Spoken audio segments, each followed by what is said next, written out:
Từ trước đến nay, bệnh tật chưa bao giờ tha cho chúng ta. Khi mà cuộc sống ngày càng tốt hơn, chăm sóc y tế tốt hơn, nhưng dường như các mầm bệnh cũng dần dần tốt hơn theo ý nghĩa của chúng. Vậy thì tại sao ngay cả với hệ thống miễn dịch ngày càng mạnh mẽ hơn thì chúng ta vẫn bị bệnh?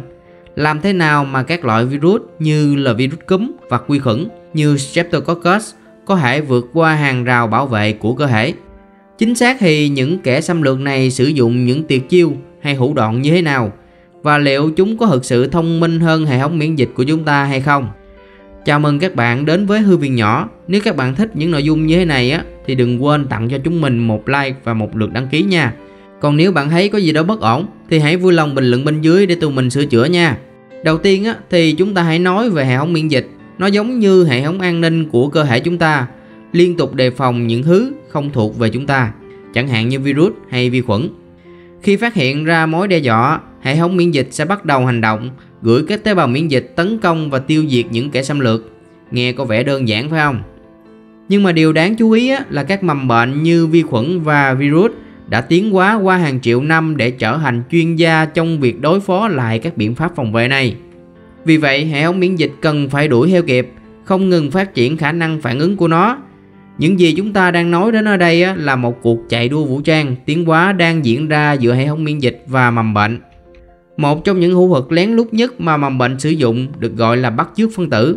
Hãy tưởng tượng một tên tội phạm đột nhập vào nhà bạn, nhưng họ mặc đồng phục khiến cho họ trông giống như là cảnh sát. Bạn có nghĩ đến việc đặt ra nghi vấn hay không? Về cơ bản, đó chính là cách thức hoạt động của Streptococcus pyogenes. Vi khuẩn này có thể ngụy trang bằng cách bắt chước các phân tử trông giống như tế bào của chúng ta, khiến cho hệ thống miễn dịch bị nhầm lẫn và có thể không tấn công ngay lập tức. Và đây mới là phần thú vị nhất. Đến khi mà kẻ hung ác bị phát giác, sự bắt chước này có thể dẫn tới những hậu quả nghiêm trọng.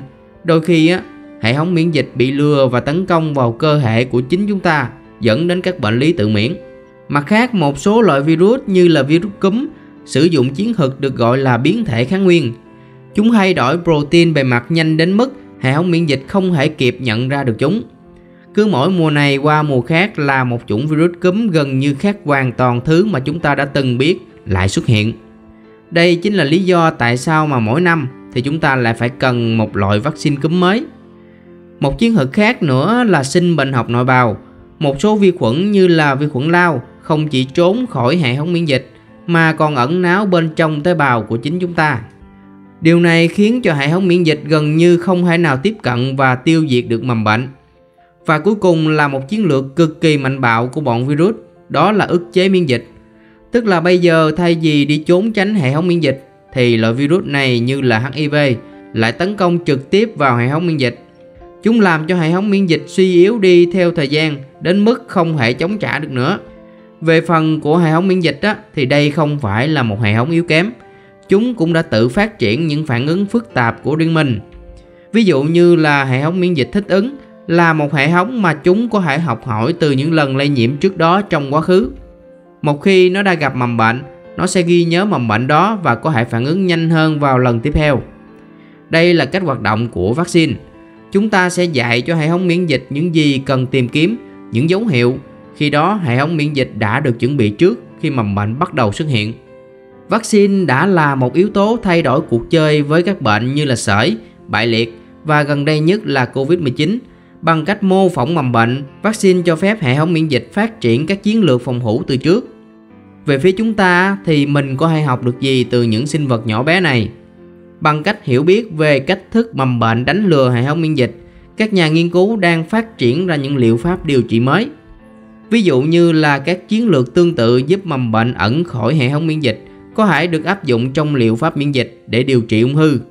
Sử dụng cơ chế phòng vệ của chính cơ thể để nhắm vào các tế bào ung thư. Ý tưởng là chúng ta sẽ thiết kế cho các tế bào miễn dịch nhận diện được những dấu hiệu đặc trưng của tế bào ung thư và phần còn lại thì chúng ta sẽ để cho hệ thống miễn dịch lo liệu. Vì vậy như chúng ta đã thấy, cuộc chiến giữa mầm bệnh và hệ thống miễn dịch không hề đơn giản và có lẽ không bao giờ kết thúc. Các mầm bệnh đã phát triển các chiến lược thú vị mà hiệu quả để tránh bị phát hiện, nhưng hệ thống miễn dịch của chúng ta vẫn tiếp tục phát triển và thích nghi. Cuộc chạy đua vũ trang đang diễn ra hàng ngày không chỉ dạy cho chúng ta về bệnh tật mà còn về cách chúng ta có thể khai thác những gợi ý từ tự nhiên này để cải thiện các phương pháp điều trị y tế và vaccine. Nhưng đây là một câu hỏi dành cho bạn. Nếu mầm bệnh luôn phát triển thì liệu hệ thống miễn dịch có thực sự vượt lên trước chúng hay không?